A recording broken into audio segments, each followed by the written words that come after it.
Avis vascular centre మన దేశంలోనే the best varicose vein hospital.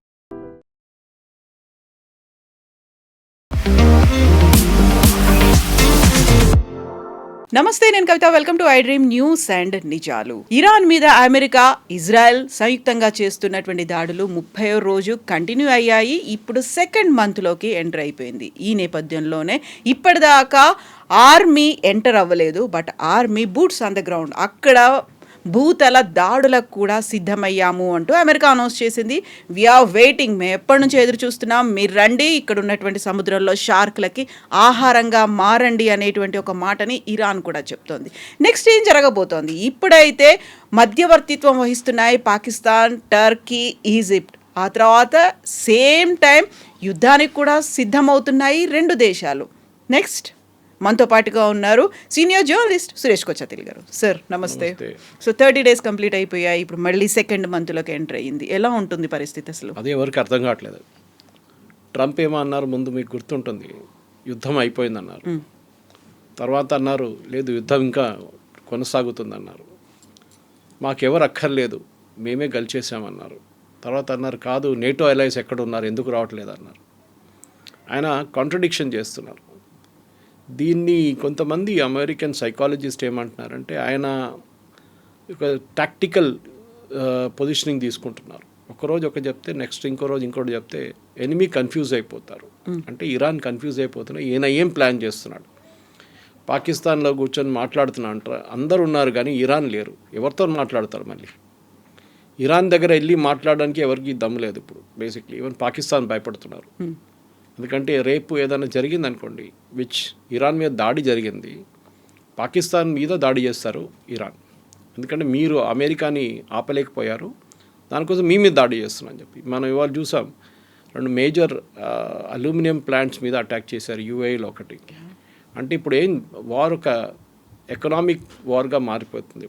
అంటే గల్ఫ్ నేషన్స్ది ఎకానమీని మొత్తం డెస్ట్రాయ్ చేస్తున్నారు. ఖతార్ గ్యాస్ మొత్తం కొట్టేశారు, 80% వాళ్ళ ప్రొడక్షన్ పడిపోయింది. సౌదీ అరేబియా వాళ్ళ మెయిన్ స్ట్రెయిట్ ఆఫ్ హార్మోస్ నుంచి ఆయిల్ తీసుకురాలేకపోతున్నారు. ఇక్కడ నుంచి 7 million barrels per day మన ఇటువైపు నుంచి, రెడ్ సీ వైపు నుంచి, యాన్బూ పోర్ట్ నుంచి ఎక్స్పోర్ట్ చేయడం ట్రై చేస్తున్నారు. ఒక స్టేటస్ కో లాగా అయిపోయింది ఇప్పుడు. అంటే ఎవరు ఏం చేయలేకపోతున్నారు. ట్రంప్ మన ఈ సెకండ్ ఫేజ్ అంటే 3వ వారానికి వచ్చినప్పుడు అన్నారు స్ట్రెయిట్ ఆఫ్ హార్మోస్ ఓపెన్ ఉంచాలి, నాకు ఇరాన్ గిఫ్ట్ ఇచ్చారని చెప్పారు లాస్ట్, మీకు గుర్తు. ఆ గిఫ్ట్ ఇదంట, 20 షిప్లు అక్కడ ఉన్నాయి, ఆ 20 షిప్పుల్ని మేము పోనిస్తాము. They are stuck inside. Already strait of Hormuz కన్నా ముందు ఇరాన్ వైపు, కార్గ్ ఐలాండ్ వైపు, ఇటు సౌదీ అరేబియా వైపు ఆల్రెడీ షిప్స్ ఉన్నాయి. ఇక్కడ almost 70 ships are there loaded. దాంట్లో మనది కూడా 6 ఉన్నాయి. దాంట్లో 2 నిన్న వచ్చేసినాయి, బయటకు వచ్చేసినాయి. ఇంకా 4 అక్కడ మెయిన్ అంటే ఫ్యూయల్, అది కాకుండా కంటైనర్ కార్గో కూడా ఉంది మనది, ఫర్టిలైజర్ లాంటి ప్రోడక్ట్స్ తీసుకురావడం, అది కూడా అక్కడ షిప్స్ రెడీగా ఉన్నాయన్నమాట. సో ట్రంప్కి ఇప్పుడు ఏంటంటే యుద్ధం కావాలని ఉంది. ఎందుకంటే ఇరాన్ని ఆయన చాలా ట్రై చేశారు. ఆనెస్ట్లీ చాలామంది ట్రై చేశారు, కానీ ఇరాన్ ఒప్పుకుంటలేరు. Iran trump card mainly strait of Hormuz. వాళ్ళు దాని మీద కంట్రోల్ ఎప్పుడు దాకా ఉంటుందో మిగతా వాళ్ళు ఏం చేయలేకపోతున్నారు. ఇవాళ పొద్దున కూడా స్ట్రెయిట్ ఆఫ్ హార్మోస్ మనం పక్కన పెడితే ఇజ్రాయెల్లో ఒక మేజర్ ఫ్యాక్టరీ మీద దాడి జరిగింది ఇవాళ పొద్దున. అంటే ఇంత డెస్ట్రాయ్ చేసేసాం, అయిపోయింది. ఇవాళ పొద్దున కూడా తెహరాన్ మీద దాడి ఉండే, చేసినప్పుడు కూడా ఇరాన్ ఫైరింగ్ ఎట్లా చేస్తున్నారు, ఎక్కడి నుంచి చేస్తున్నారు, ఎవరికి అర్థం కావట్లేదు. ఇప్పుడు బూట్స్ ఆన్ ద గ్రౌండ్ అన్నారు మీరు, that's a typical American terminology. కానీ అమెరికన్ కాంగ్రెస్లో దీనికి చాలా పెద్ద వ్యతిరేకత ఉంది. Course party lines wide divide ఉన్నారు. రిపబ్లికన్స్ ఏమో చేయాలంటున్నారు, డెమోక్రాట్స్ ఏమో చేయకూడదు అంటున్నారు. ఆయన రోడ్ల మీదకి ప్రజలు వస్తున్నారు, ఆందోళనలు అవుతున్నారు. నో కింగ్స్ అని చెప్పి ఒక ప్రొటెస్ట్ నడుస్తుంది. అంటే మన దగ్గర మొనార్కీ లేదు, రాజు లేడు, Trump is behaving like a king. So ట్రంప్కి ఒక ప్రాబ్లం ఏంటంటే ఇప్పుడు ఆయన ఈయన బూట్స్ ఆన్ ద గ్రౌండ్ పెట్టారనుకోండి, డెఫినెట్గా ఒక 200 నుంచి 300 మంది అమెరికన్ సర్వీస్ మెన్ చనిపోతారు. అది మనం ఆఫ్ఘనిస్తాన్లో చూసాం, ఇరాక్లో చూసాం. అది డెఫినెట్గా జరుగుతుంది. అది రిస్క్ అది. ఎందుకంటే మీరు బూట్స్ ఆన్ ద గ్రౌండ్ ఉన్నాగానే మీ పక్క నుంచి ఒక సూసైడ్ బాంబర్ వెళ్ళిపోతాడు, మీ పక్క నుంచి ఒక ఐఈడీ ఎక్స్ప్లోజన్ జరగవచ్చు, ఏదైనా జరగవచ్చు నడుచుకుంటూ వెళ్తున్నప్పుడు కూడా. కార్గ్ ఐలాండ్ మీద ఫస్ట్ అటెంప్ట్ ఉంటుంది, అది డెఫినెట్. అది ఏ రోజు ఉంటుందో మనం చెప్పలేము. ఎందుకంటే అది సీక్రెట్గా సైలెంట్గా ట్రంప్ కూడా చెప్పేశారు, కార్గిల్ ఐలాండే టార్గెట్ అనేది. ఇంకొకటి కోస్టల్ ఏరియాస్, అంటే కార్గిల్ ఐలాండ్ మీరు అప్రోచ్ అవుతున్నప్పుడు ఆ కార్గిల్ ఐలాండ్ ఇక్కడ ఉంటే యూఆర్ అప్రోచింగ్ లైక్ దిస్. ఈ సైడ్ ఇరాన్, ఈ సైడ్ సౌదీ అరేబియా, ఖతార్ ఇక్కడ ఉంటుంది. ఈ పొజిషన్లో మీరు వెళ్తున్నప్పుడు ఈ కోస్టల్ బ్యాటరీస్ అంటారు, ఇరాన్ వైపు ఉన్న ఈ చిన్న చిన్న షిప్స్, చిన్న చిన్న బోట్లు కానివ్వండి, సూసైడ్ బోట్స్ కానివ్వండి, అది కాకుండా అక్కడి నుంచి షోల్డర్ ఫైర్డ్ మిసైల్స్ ఉన్న కూర్చున్న వాళ్ళందరూ ఇటువైపు కూర్చుంటారు. వాళ్ళ దగ్గర ఒక అన్డిలైటింగ్ టెరైన్ ఉంది అక్కడ, దాంట్లో కేవ్స్ లాగా ఉంటుంది, గుహల్లా, దాంట్లో కూర్చుంటారు వీళ్ళు. సో ఎక్స్పెడిషనరీ యూనిట్ ఒకటి ఉంది వీళ్ళది. 82nd ఎయిర్బార్న్ డివిజన్ ఉంది. ఈ ఎయిర్బార్న్ డివిజన్ ఏం చేస్తారంటే బహుశా ఇప్పుడు వీళ్ళే ఈ కోస్టల్ బ్యాటరీస్ని ముందు కొడతారు. కోస్టల్ బ్యాటరీస్ అంటే ఒకటి, వీళ్ళు సౌదీ అరేబియా వైపు నుంచి దాడి చేసి ఇరాన్ మీద దాడి చేస్తారు త్రూ ఫైరింగ్. ఇటువైపు వీళ్ళు ల్యాండ్ అయి వెళ్ళి ఈ షిప్స్ కానీ చిన్న చిన్న బోట్స్ కానీ అక్కడ ఉన్న కోస్టల్ ఏరియాలో ఉన్న ఇరానియన్ ఈ రెవల్యూషనరీ గార్డ్స్ వాళ్ళ యూనిట్స్ ఉన్నాయి, దాన్ని డెస్ట్రాయ్ చేయడానికి ట్రై చేస్తారు. అదే టైంలో ఈ మెరైన్ ఎక్స్పెడిషనరీ యూనిట్ 3,000 మంది సోల్జర్స్ ఉన్నారు, దాంట్లో 3,000 మంది సోల్జర్స్ ఉన్నారు, దాంట్లో ఒక ఆల్మోస్ట్ 1,000 మంది ఆ సెయిలర్స్. వీళ్ళని కార్గిల్ ఐలాండ్లో ల్యాండ్ చేయడానికి ట్రై చేస్తారు. మీరు ల్యాండ్ చేయాలంటే రెండు టైప్ల ల్యాండింగ్ జరగవచ్చు. ఒకటి, you have to take a proper landing craft and go, అక్కడ దాకా వెళ్ళాల్సి వస్తుంది. 3,000 మందిని ఒక ల్యాండింగ్ క్రాఫ్ట్లో తీసుకెళ్ళలేరు మీరు, మ్యాక్స్ 500 మందిని తీసుకెళ్ళచ్చు, 500 కూడా ఎక్కువ. సో మీరు 5-6 సార్లు లేకుంటే 5-6 క్రాఫ్ట్స్ తీసుకెళ్లాల్సి వస్తుంది. అదే టైంలో ఇటువైపు ఇరాన్ వైపు నుంచి ఏదైనా ఫైరింగ్ జరిగితే ఈ యూనిట్ మీద వచ్చి పడుతుంది, ఈ షిప్ మీద వచ్చి పడుతుంది. అది చాలా పెద్ద రిస్క్. అది లేదు, అది కాకుండా పారాట్రూపింగ్ చేస్తారు, వాళ్ళని డైరెక్ట్ డ్రాప్ చేస్తారు, హెలికాప్టర్స్ అని ల్యాండ్ చేస్తారు, అది ఇంకా పెద్ద రిస్క్. మన వైపు యాంటీ నక్సల్ ఆపరేషన్స్ నడుస్తున్నప్పుడు ఛత్తీస్గఢ్లో కానివ్వండి, మహారాష్ట్ర వైపు కానివ్వండి నడుస్తున్నప్పుడు మనం కూడా Indian air force helicopters use చేసాం అక్కడ వీళ్ళని దింపడానికి. దాని తర్వాత ఎవరైనా ఇంజర్డ్ అయినప్పుడు వాళ్ళని తీసుకెళ్ళడానికి ఈ హెలికాప్టర్స్ మీద హెవీ ఫైరింగ్ చేస్తారు నక్సలైట్స్. ఆ టైంలో వీళ్ళు ఆలోచించారు, నక్సలైట్స్ దగ్గర ఉన్న ఆయుధాలు చాలా ప్రిమిటివ్గా ఉంటుంది, కానీ ఇది యుఎస్ ఆర్మీ దగ్గర చాలా అడ్వాన్స్గా ఉంటుంది, ఇరానియన్స్ దగ్గర ఇంకా అడ్వాన్స్గా ఎక్విప్మెంట్ ఉంది. ఆ పరిస్థితుల్లో ఈ 3,000 మంది సరిపోతారంటే కాదు. సో ఇంకొక యూనిట్ వస్తున్నారు యూఎస్ నుంచి, కానీ వాళ్ళు రావడానికి ఇంకొక 3 వారాలు పడుతుంది, అండ్ 3 వారాలు వీళ్ళు వెయిట్ చేయలేరు. ఇప్పుడు ఈ యుఎస్ఎస్ ట్రిపుల్ అని ఒక షిప్ మీద తీసుకొచ్చారు వీళ్ళని, ఈ 3,000. అది 3,000 మంది దాంట్లో వచ్చారు అంటే దాంతోపాటుగా ఇంత పెద్ద మిసైల్స్ కావచ్చు అన్నీ పట్టుకొచ్చారని ఎంత పెద్దగా ఉంటుంది అనేది we can imagine that. War scenario అర్థం కావట్లేదు నాకు ఇప్పుడు డిస్క్రైబ్ చేసింది ఒక సెనారియో అని అమెరికన్ మిలిటరీ ఎక్స్పర్ట్స్ అంటున్నారు. దట్ ఈస్ కోస్టల్ బ్యాటరీస్ని కొట్టడం ఇరాన్ వైపు ఉన్నది. అదే టైంలో సౌదీ అరేబియా వైపు నుంచి, ఖతార్ వైపు నుంచి వాళ్ళ బేసెస్ ఉన్నాయి, అక్కడి నుంచి they will consistently air attacks చేయబోతున్నారు ఇరాన్ అసెట్స్ మీద. అదే టైంలో డైవర్షనరీ టాక్టిక్గా అటువైపు నుంచి ఒక టీం కార్గిల్ ఐలాండ్ వైపు వెళ్తుంది. ఇరాన్ వైపు నుంచి ఇప్పుడు మిసైల్ లాంచ్ చేస్తే ఏమవుతుంది, that is the biggest worry అమెరికాకి. సో ప్రెసిడెంట్ ట్రంప్ డిసైడ్ చేయలేకపోతున్నారు. ఆయనకి ఎప్పుడు టిపికలీ ఒక కమాండింగ్ ఆఫీసర్ కానీ మిగతా వాళ్ళు ఒక రేంజ్ ఆఫ్ ఆప్షన్స్ ఇస్తారు, మనం ఇది చేస్తే ఇది అవుతుంది, ఇది చేస్తే ఇది చేస్తుంది, వార్ సినారియో ఉంటుంది. ఈ పరిస్థితుల్లో ఇప్పుడు ట్రంప్ దగ్గర ఆప్షన్స్ ఏం లేవు ఎక్కువ. ల్యాండ్ చేస్తే ఎస్ ఒక 10-20% మంది చనిపోతారని, గాయపడతారని 100%. అదే టైంలో చేయకపోతే ఏం చేస్తారు, యుద్ధం ఎక్కడ ఆగుతుంది? ఇరాన్ ఏమంటున్నారు, మేమేం చేయట్లేదు, మేము అసలు ఇక్కడ వీళ్ళని ఎవరిని రానియము, మేము ఎవరి మీద దాడి చేయట్లేదు, మా మీద దాడి చేస్తే మేము చేస్తున్నాం అంతే. సేమ్ టైం ఇప్పుడు యుఏఈ చూడండి, ఖతార్ చూడండి, సౌదీ అరేబియా, కువైత్, బహ్రెయిన్ వీళ్ళందరి మీద దాడి చేశారు, డైలీ చేస్తున్నారు ఇప్పుడు కూడా. ఆ పరిస్థితుల్లో వీళ్ళు అటాక్ చేసినప్పుడు కార్గిల్ ఐలాండ్ మీద డెఫినెట్గా ఇరాన్ కార్గిల్ ఐలాండ్ మీద పాసిబ్లీ అటాక్ చేయరు. ఆ టైంలో వీళ్ళ ఇటువైపున సౌదీ అరేబియా కానీ యుఏఈ మీద కొడతారు. ఆల్రెడీ స్టార్ట్ అయింది చెప్పాను చూడండి, వాళ్ళ పొద్దున వాళ్ళ పెద్ద అల్యూమినియం ప్లాంట్ మీద కొట్టారు వాళ్ళు. అక్కడ ఎంతమంది గాయపడ్డారో చనిపోయారో తెలియదు, ఇంకా రిపోర్ట్స్ రాలేదు. అట్లాంటి పరిస్థితుల్లో ఇరాన్ ఎకనామిక్ అసెట్స్ని కొట్టడానికి వెళ్తే డెఫినెట్గా ఈ గల్ఫ్ అలైస్ యుఎస్ మీద ఇంకా ప్రెషర్ పెడతారు, మీరు ఏదైనా చేయండి అని. అక్కడ కూడా ఒక డివిజన్ ఉంది కవిత గారు. ఒక సౌదీ అరేబియా ఏమో ఇరానియన్ రెజ్యూమ్ని once and for all finish చేసేద్దామని చెప్తున్నారు. దానికి వాళ్ళు యూఎస్కి సపోర్ట్ ఎంత కావాలో సపోర్ట్ చేయడానికి ట్రై చేస్తున్నారు. ట్రంప్ నిన్న ఒక డెరగరేటరీ వర్డ్ యూజ్ చేశారు సౌదీ మొహమ్మద్ బిన్ సల్మాన్ గురించి. అది మనం ఇట్లాంటి బ్రాడ్కాస్ట్ వాడలేము. బేసిక్లీ ఏం చెప్పారంటే నాకు వచ్చి రిక్వెస్ట్ చేస్తున్నారు. I'm using a very diplomatic word. డెస్పరేట్గా రిక్వెస్ట్ చేస్తున్నారు, ఏదైనా చేయండి అని చెప్పి సౌదీ అరేబియా చెప్తున్నారు. కానీ సౌదీ అరేబియా వాళ్ళకి రిస్క్ కూడా తెలుసు దీన్ని.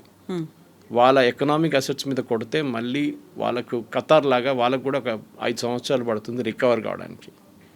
మీరు సరే యన్బూ నుంచి మీరు 7 మిలియన్ బ్యారెల్స్ ఎక్కిస్తున్నారు డైలీ షిప్లలో, కానీ అక్కడ హూతీలు మొదలుపెట్టారు ఇప్పుడు గొడవ. నిన్నటి నుంచి హూతీలు కూడా స్టార్ట్ చేశారు. అక్కడి నుంచి ఏదైనా సౌదీ అరేబియన్ షిప్ కానీ ఏ షిప్ అయినా యూరోపియన్ వైపు వెళ్ళే లేకుంటే యుఎస్ వాళ్ళ అసెట్స్ ఉంటే మేము దానికి కొడతామని హూతీలు మొదలుపెట్టారు. ఇటువైపు లెబనాన్లో ప్రాబ్లం నడుస్తుంది. లెబనాన్లో సదర్న్ లెబనాన్ కంప్లీట్లీ ఆక్యుపై చేయాలని చెప్పి బెంజమిన్ నెటన్యాహు వాళ్ళ ఆర్మీకి ఆర్డర్స్ ఇష్యూ చేశారు. అది బేసిక్లీ ఒక బఫర్ జోన్ క్రియేట్ చేయడానికి, ఇజ్రాయెల్ లెబనాన్ నడిమిట్లో ఒక బఫర్ జోన్ క్రియేట్ చేయడానికి. ఇజ్రాయెల్ టాక్టిక్ ఈ యుద్ధంలో చాలా క్లియర్. వాళ్ళకి ఇరాన్లో ఈ రెజీమ్ ఉండకూడదు అంతే. I think among all the parties most clarity ఉన్నది ఇజ్రాయెల్కే. యుఎస్ డిసైడ్ చేయలేకపోతున్నారు యుద్ధం చేయాలన్నా వద్దా, బూట్స్ ఆన్ ద గ్రౌండ్ పెట్టాలన్నా వద్దా, ఎన్ని రోజులు మీరు ఇరానియన్ అసెట్స్ని డెస్ట్రాయ్ చేస్తారు. ఎందుకంటే అక్కడున్న ప్రజలు కూడా ఇప్పుడు యూఎస్ని సపోర్ట్ చేయట్లేదు. ఇనీషియల్ స్టేజ్లో ప్రజలు చాలా మటుకు రోడ్డు మీద వచ్చి ప్రొటెస్ట్ చేశారు. ఆ టైంలో help is on the way అన్నారు ట్రంప్. ఆ హెల్ప్ ఎప్పుడు రాలేదు. ఇప్పుడు ప్రజలు కూడా బయటికి రావట్లేదు. ఎందుకంటే మీరు వాళ్ళ ఎకనామిక్ అసెట్స్ మీద కొడుతున్నారు. వాళ్ళ పవర్ ప్లాంట్ మీద కొట్టారు, హెవీ వాటర్ ప్లాంట్ మీద కొట్టారు. ఇవాళ ఒక పొద్దున జరిగిన ఒక స్ట్రైక్లో they hit their water source. ఒక టెరిటరీలో, ఇరాన్ ఒక టెరిటరీలో వాళ్ళ మెయిన్ వాటర్ సోర్స్ మీద కొట్టారు. అప్పుడు ఎవరికి కష్టం, అక్కడ ఎవరికి ప్రాబ్లం, ప్రజలకి. వాళ్ళకి నీళ్ళు దొరకదు. సో వాళ్ళు అమెరికా వ్యతిరేకంగా ప్రొటెస్ట్ చేయడం మొదలు పెడతారు. Exactly opposite of what Trump wanted అనమాట. సో ట్రంప్కి ఒక catch-22 సిచ్యువేషన్లో వచ్చేసారు. చేస్తే ప్రాబ్లం, చేయకపోతే కూడా ప్రాబ్లం. ఈ పరిస్థితుల్లో ఐ థింక్ నెక్స్ట్ ఒక 48 అవర్స్ చాలా క్రూషియల్గా ఉండబోతుంది. యుద్ధం ఇట్లా పొడిగించకుండా ఎక్కువ రోజులు తీసుకెళ్ళలేరు అని అమెరికా కూడా చాలా క్లియర్గా తెలిసిపోయింది. ఇప్పుడు 5 days కాదు 10 days మేము ఎక్స్టెండ్ చేస్తున్నాం ఆ బ్రేక్ని అన్న తర్వాత మళ్ళీ ఇప్పుడు సరికొత్తగా ప్రతిపాదనలు ఇరాన్ వైపు నుంచే వచ్చాయి.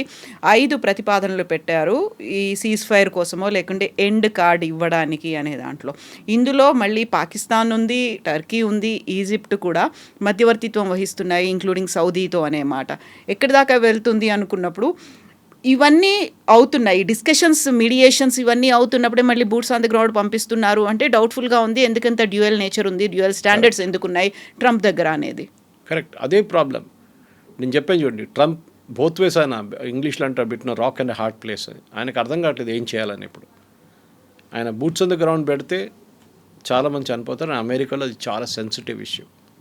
అట్ ద సేమ్ టైం ఆయన చేయకపోతే ఇరాన్ అంటారు మేమే యుద్ధం కలిసాం చూడండి, అమెరికా భయపడ్డారు మా మీద. అదే టైంలో Arab allies, Saudi Arabia, Qatar, Dubai అంటే యూఏఈ, వీళ్ళందరి మీద దాడి చేస్తున్న ఇరాన్ ఇప్పుడు కూడా వాడు ఆగట్లేదు. ఇజ్రాయెల్ మీద దాడి కొనసాగుతుంది. ఇంకా ఈ పరిస్థితుల్లో ఏం చేస్తారు? If you are in Trump's place, first of all మీరు ఏం చేస్తారు? యుద్ధానికే రారు. కానీ యుద్ధాల్లో వచ్చేసారు, మీరు దిగేశారు. ఇప్పుడు ఏం చేయలేము. ఇజ్రాయెల్తో పాటు మీరు వచ్చారు, ఆ ఆపర్చునిటీ దొరికింది, ఖమేనీ మొత్తం వాళ్ళని కొట్టేశారు. కానీ ఇరాన్ ఆగట్లేదు. మీరు ఇంత చేసినా కానీ 8500 బాంబులు వేసిన తర్వాత కూడా ఇరాన్ ఇంకా చదవట్లేదు. వాళ్ళు చాలా కూల్గా ఉన్నారు. వాళ్ళు రియాక్ట్ అవుతున్నారు. ఎట్లా రియాక్ట్ అయ్యారు అట్లనే రియాక్ట్ అవుతున్నారు వాళ్ళు. ఈ పరిస్థితుల్లో ఒక కమాండర్ ఇన్ చీఫ్కి ఆప్షన్స్ చాలా తక్కువ. ఒకటి, వాళ్ళ యుఎస్ కాంగ్రెస్ వైపు నుంచి కూడా ప్రెజర్ రావడం మొదలుపెట్టింది. ఎందుకంటే technically boots on the ground పెట్టాలంటే యుఎస్ కాంగ్రెస్ అప్రూవల్ కావాలి, అంటే వాళ్ళ పార్లమెంట్ వైపు నుంచి అప్రూవల్. అది తీసుకోలేదు ట్రంప్. ఇన్ఫాక్ట్ యుద్ధం నడిపించడానికి కూడా ట్రంప్కి ఆయన ఎమర్జెన్సీ పవర్స్ వ్యతిరేకంగా ఆయన యుఎస్ కాంగ్రెస్కి వెళ్ళాల్సి వస్తుంది. అక్కడ ఆయనకు డెఫినెట్గా తెలుసు చాలామంది ఆయనకు వ్యతిరేకంగానే ఓటేస్తారు, రిపబ్లికన్ వాళ్ళు కూడా. బికాజ్ అమెరికాలో వియట్నాం వార్ తర్వాత కవిత గారు చాలా సెన్సిటివ్ ఇష్యూ. వియట్నాం వార్ మొదలైనప్పుడు, వియట్నాం వార్ హిస్టరీ నేర్చుకున్న పిల్లలకు కూడా తెలిసింది, లేకుంటే పెద్దోళ్ళు ఆ టైంలో ఉన్న ఎల్డర్స్ కూడా తెలుసు చాలా మటుకు. 8500 ట్రూప్స్ని పంపించారు ఫస్ట్ వియట్నాంకి. ఇప్పుడు చూడండి, you can count the present lot. Already అక్కడ ఉన్నారు కొన్ని ట్రూప్స్. సౌదీ అరేబియాలో 8500 ఉన్నారు, ఖతార్లో ఉన్నారు, మీకు అన్ని ప్లేసెస్లో అమెరికన్ ట్రూప్స్ ఉన్నారు. వీళ్ళేమనుకున్నారంటే ఈ 8500 మందితోని మేము వియట్నాంలో ఉన్న ఈ గెరిల్లా ఫోర్స్ని ఒక వారం లోపల ఫినిష్ చేసేస్తాం అనుకున్నాం. And by the time the war ended, ఆ యుద్ధం కంప్లీట్ క్లోజర్కి వచ్చినప్పుడు అమెరికా 150,000 మందిని అక్కడ దింపాల్సి వచ్చింది వియట్నాంలో. అప్పుడు కూడా ఓడిపోయారు. This is a major historical lesson అమెరికాకి తెలుసు. చాలామందికి ఇది భయం ఉంది. అమెరికాలో వియట్నాం అంటే ఇప్పుడు కూడా వెటరన్స్ చాలా తక్కువ ఉన్నారు. చాలామంది ఏజ్ అయిపోయి ఉంటుంది వాళ్ళది, they must be no more. కానీ అక్కడ వాళ్ళ సైకిల్ ఏదో ఉంది వియట్నాం అనగానే. ఇరాన్ కూడా ఇంకొక వియట్నాం అయిపోతుందో అని అమెరికాకి డెఫినెట్గా ఒక భయం ఉంది, అండ్ ఉంటుంది కూడా అది. ఎందుకంటే ఇరాన్ వైపు నుంచి వాళ్ళు దాడి చేస్తే ఎంతమంది చనిపోవడానికి సిద్ధంగా ఉన్నారని అడగట్లేదు, కానీ ఎంతమంది చనిపోతారని మనకు తెలియదు. 200 మంది ఏంటి, 10 మంది చనిపోతే కూడా it will become a big issue in America. And mid term polls దగ్గరకు వస్తున్నప్పుడు చాలామంది రిపబ్లికన్స్ ఇప్పుడు ఈసారి పోటీ చేయట్లేదు, టెక్నికలీ రిటైర్ అవుతున్నారు వాళ్ళు. సో ఎందుకంటే వాళ్ళకి తెలుసు పోటీ చేస్తే ఓడిపోతామని చెప్పి చాలామంది పోటీ చేయట్లేదు. సో అమెరికాలో రిపబ్లికన్ పార్టీకి చాలా టఫ్ టైమ్స్ ఉంది. ప్రెసిడెంట్ ట్రంప్ పోల్ రేటింగ్స్ తక్కువ, 34% పడిపోయింది. అంటే యుద్ధం సపోర్ట్ చేస్తున్నది 34% మందే. అది కాకుండా అమెరికన్ ట్రూప్స్కున్న కాస్ట్ $200 బిలియన్ కావాలని చెప్పి ఒక ప్రపోజల్ పెట్టారు పెంటగన్. అది కూడా ఇంకా పార్లమెంట్ వాళ్ళ కాంగ్రెస్ అంగీకరించలేదు. మీరు యుద్ధం అయిపోయిందని అంటున్నారు, అంతా అయిపోయింది, అంతా ఫినిష్ అంటున్నారు అని చెప్పినప్పుడు కూడా మీకు ఎందుకు $200 బిలియన్ అని అక్కడున్న కొంతమంది చాలామంది కాంగ్రెస్ మెన్ అడుగుతున్నారు అన్నమాట. ఈ పరిస్థితుల్లో ప్రెసిడెంట్ ట్రంప్కి ఐ థింక్ ఆయన లైఫ్లో టఫెస్ట్ డిసిషన్ ఉంటుంది ఇప్పుడు, యుద్ధం కొనసాగించాలా లేకుంటే విత్డ్రా చేయాలని. ఆయన కొనసాగించే పరిస్థితుల్లో ఇలా టు డూ మనం చెప్పింది అంతా చేయాల్సి వస్తుంది. మనం ఇప్పుడు డిస్కస్ చేసాం చూడండి, that is basically Kargil and take over చేయాల్సి వస్తుంది. అదే టైంలో ఇరాన్ కోస్టల్ బ్యాటరీస్ని కొట్టాల్సి వస్తుంది. మీరు కార్గిల్ అండ్ టేక్ ఓవర్ చేస్తే కూడా ఇరాన్ లైఫ్ లైన్ ఒకటి పోతుంది, అంటే వాళ్ళ ఎకనామిక్, వాళ్ళకి ఇప్పుడు వచ్చే డబ్బులు చైనా వైపు నుంచి. కానీ ఆపోజిట్ జరుగుతుంది కవిత గారు. ఈ ఫ్యూయల్ మీరు బ్లాక్ చేస్తున్న ఫ్యూయల్ని కార్గిల్ నుంచి ఇప్పుడు $116 అయిపోయినాయి వాళ్ళ పొద్దున ఈ న్యూస్ రాగానే. కార్గిల్ టేక్ ఓవర్ చేస్తే మినిమం 200 అవుతుంది, $200 పర్ బ్యారెల్ అవుతుంది. ఎందుకంటే ఇంటర్నేషనల్ మార్కెట్లో ఆయిల్ సప్లై ఉండదు. రష్యా ఏమంటున్నారు ఆల్రెడీ, మేము నెక్స్ట్ మంత్ నుంచి we will not cell anything, మేము ఎవరికి క్రూడ్ ఆయిల్ అమ్మం అంటున్నారు. అఫ్కోర్స్ వాళ్ళ క్లోజ్ పార్ట్నర్స్ లైక్ భారతదేశం కానీ చైనాకి అమ్ముతారు వాళ్ళు, కానీ మిగతా దేశాలకి ఎవరికి, యూరోప్ స్పెషలీ వాళ్ళకి ఏం అమ్మం మేము, we will not give it అంటున్నాం. రష్యాకి టెన్షన్ ఏంటంటే అటువైపు నుంచి యుక్రెయిన్ కూడా చాలా మట్టు వాళ్ళ మీద ఇప్పుడు దాడులు మొదలుపెట్టారు. యుక్రెయిన్ ప్రెసిడెంట్ జెలెన్స్కీ నిన్న గల్ఫ్ స్టేట్స్కి వెళ్ళారు. అక్కడ వెళ్ళి ఆయన ఎక్స్పర్టీస్ ఆఫర్ చేశారు, మేము చూడండి ఇన్ని డ్రోన్లు ఆపుతున్నాము రష్యా వాళ్ళు, మేము మా మనుషులు ఇక్కడ పెట్టుకుంటాం మీ దగ్గర. రెండు వార్స్ ఇప్పుడు కలిసిపోయినాయి ఒక ప్లేస్లో.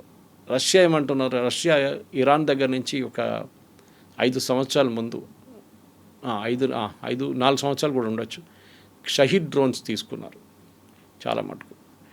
వాళ్ళ టెక్నాలజీస్ని రివర్స్ ఇంజనీర్ చేసి, అంటే బేసిక్లీ మొత్తం ఇప్పేసి ఆ టెక్నాలజీని ఇంప్రూవ్ చేశారు. మోటార్స్ కానీ, దాని బ్యాలిస్టిక్ కెపబిలిటీస్ కానీ, దాని రాడార్ ట్రాకింగ్ సిస్టమ్స్ని ఇంప్రూవ్ చేశారు. Shahed advanced version.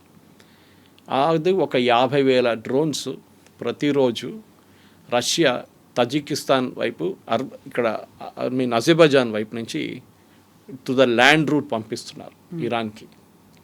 మీరు బై షిప్ పంపిస్తే అమెరికా దాన్ని కొట్టేస్తారు, బై ల్యాండ్ రూట్ పంపిస్తున్నారు.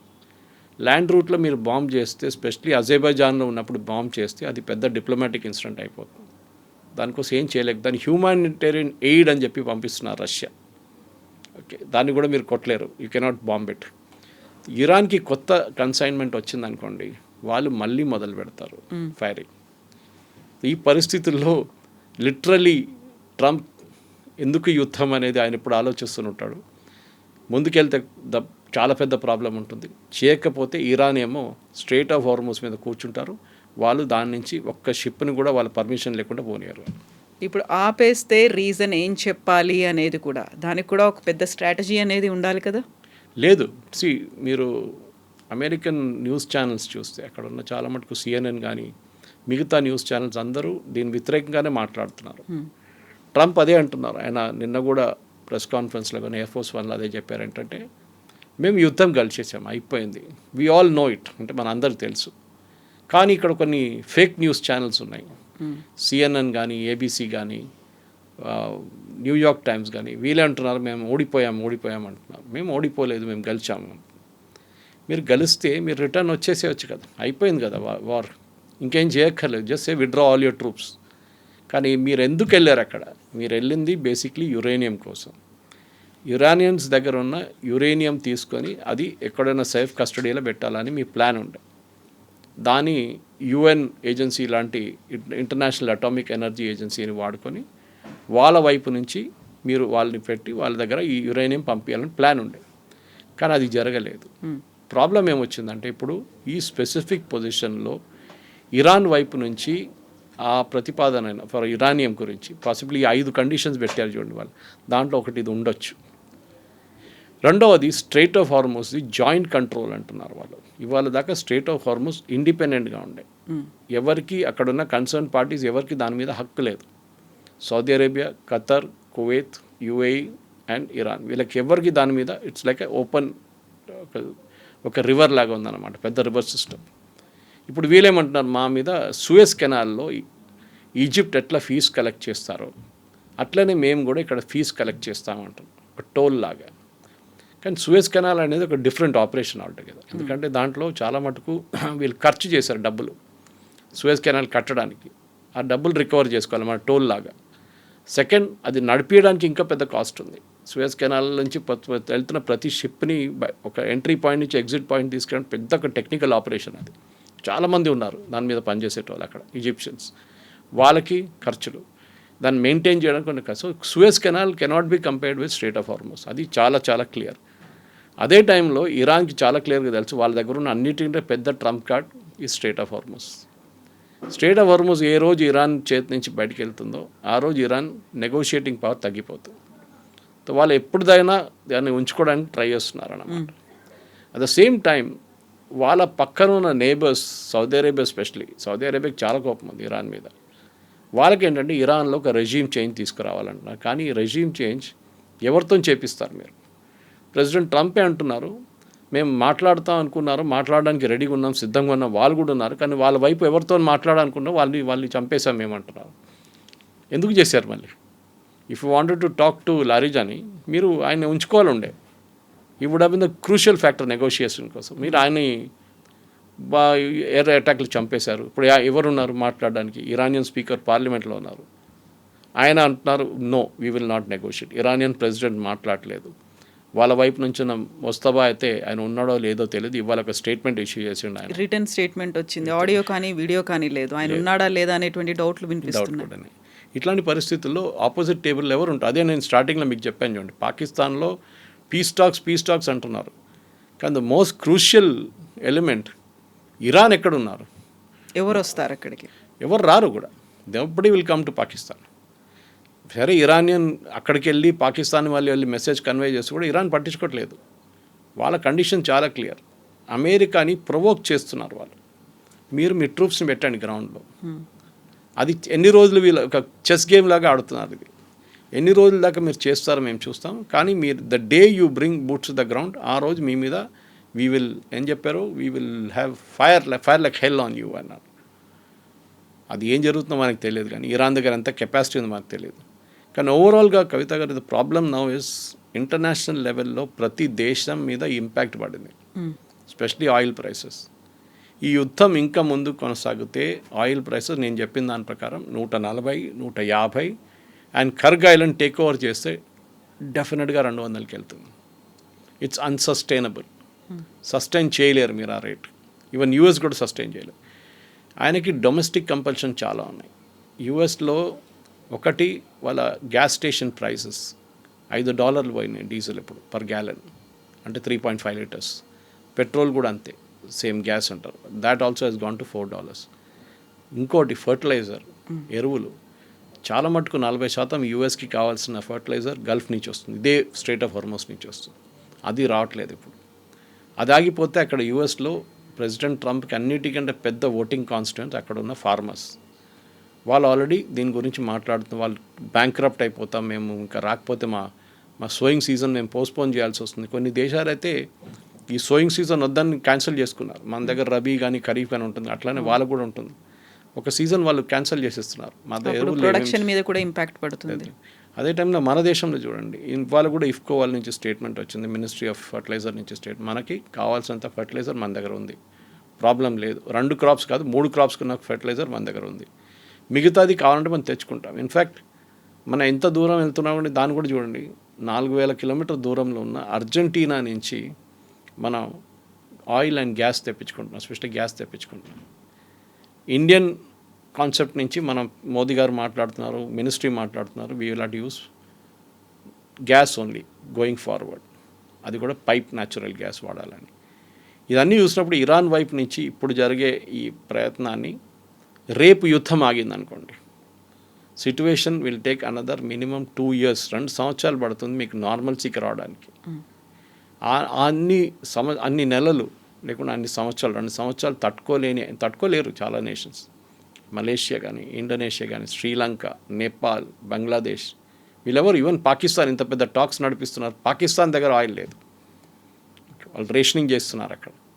ఈ పరిస్థితుల్లో వరల్డ్ ఎకానమీ, ప్రతి ఎకానమీ మీద పెద్ద ప్రాబ్లం. ఈవెన్ మన ఎకానమీ కూడా ఎక్కడ వెళ్ళదు, స్టాక్ మార్కెట్స్ పడిపోతున్నాయి. ఇట్లాంటి పరిస్థితుల్లో ఈ ప్రెసిడెంట్ ట్రంప్కి ఫస్ట్ చేయాల్సింది ఏంటంటే వాళ్ళ వైపు నుంచి కొంచెం కిందకి దిగు రావాల్సి వస్తుంది. యురేనియం ఇష్యూ పక్కన పెడదాం, ఇప్పుడు we will talk about other things. Uranium కావాలంటే ఒక 6 నెలల తర్వాత మాట్లాడదు, ఇప్పటికీ we will keep quiet about it. రెండవది, ఈ స్టేట్ ఆఫ్ హార్మోజ్ ఓపెన్ చేయడం అంటే ఇరాన్ అగ్రీ చేస్తే that will be a big victory అందరికీ, ఎంటైర్ వరల్డ్. ఎందుకంటే మీకు 40% ఫర్టిలైజర్ కానీ 20% వరల్డ్కి కావాల్సిన గ్యాస్ అండ్ ఆయిల్ వచ్చేది స్టేట్ ఆఫ్ హార్మోజ్ నుంచి. ఇప్పుడు ప్రజెంట్లీ మీరు 20% తీసేస్తే 80% ఉంది, దానికోసం ప్రైసులు పెరుగుతున్నాయి, రేట్లు పెరుగుతున్నాయి. ఈ పరిస్థితుల్లో నెక్స్ట్ సీన్ ప్రెసిడెంట్ ట్రంప్కి బూట్స్ ఆన్ ద గ్రౌండ్ చేయకుండా కొంచెం ఆలోచించి చేస్తే బాగుంటుందని నా personal opinion. In fact same personal opinion అమెరికాలో ఉన్న చాలా మటుకు డిఫెన్స్ అనలిస్ట్ కూడా అంటున్నారు.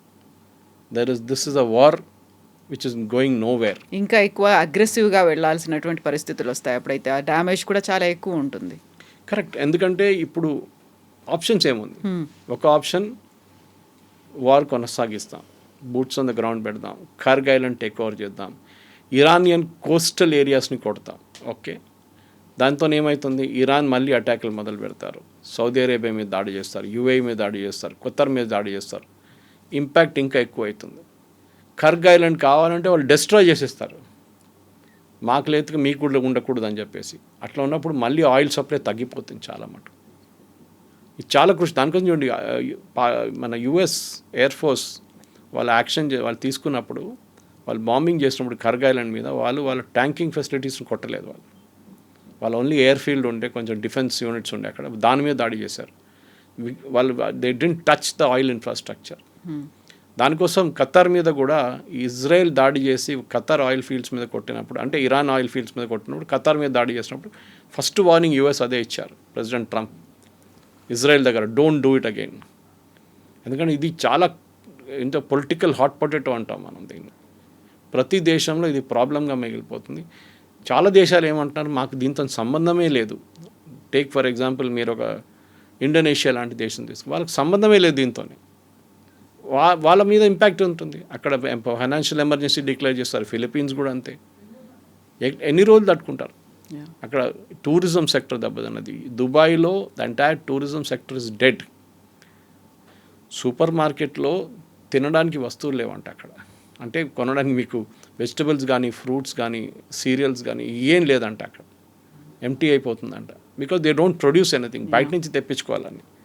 ఇట్లాంటి పరిస్థితుల్లో వాళ్ళు కూడా సఫర్ అవుతున్నారు. It is not that people around the world are suffering, even people with in. Tourism లేకుంటే టూరిజం మీద బతికే ఎంతోమంది ఉన్నారు యుఏఈలో. వాళ్ళ airlines are losing billions every day అంటున్నారు. ఖతర్ కానీ, సౌదీ కానీ, you take Emirates, fly Dubai, వీళ్ళందరూ ఎవ్రీబడి, గల్ఫ్ ఎయిర్, వీళ్ళందరూ సఫర్ అవుతున్నారు. ఎన్ని రోజులు తట్టుకుంటారు వీళ్ళకి ప్యాసింజర్ ట్రాఫిక్ లేకుండా నడిపారు. ఇన్ఫ్యాక్ట్ దుబాయ్ ఎయిర్పోర్ట్ వాళ్ళు ఓపెన్ చేసి పెట్టేశారు రిస్క్గా. డజంట్ మ్యాటర్, ఎందుకంటే 75 మిలియన్ ప్యాసింజర్స్ని హ్యాండిల్ చేసే కెపాసిటీ ఉంది. It's transit point. ఈ పరిస్థితుల్లో వాళ్ళు క్లోజ్ చేస్తే ఇంటర్నేషనల్ ఏవియేషన్ మొత్తం దెబ్బతింటుంది. దానికోసం వాళ్ళు కంపల్సరీగా ఫ్లైట్స్ నడిపిస్తున్నారు. I think they are running at about 60 to 70% capacity.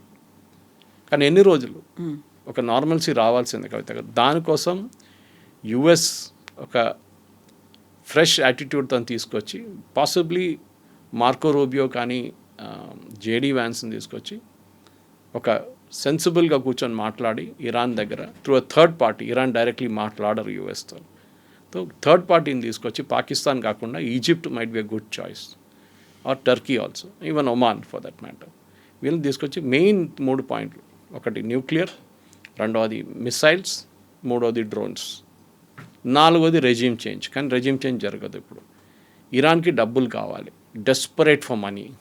So US ఏం చెప్పాలంటే ఓకే మీరు ఇది 3 చేస్తే మేము మీకు ఆయిల్ ఇంటర్నేషనల్ మార్కెట్లో అమ్మడానికి ఓపెన్గా పర్మిషన్ ఇచ్చేస్తాం. దాంతో ఇరానియన్ ఎకానమీ ఇంప్రూవ్ అవుతుంది. ఇరాన్లో ఉన్నప్పుడు ఇన్ఫ్లేషన్ చాలా మటుకు తగ్గిపోతుంది. చూడాల్సింది whether Trump will take this step or not.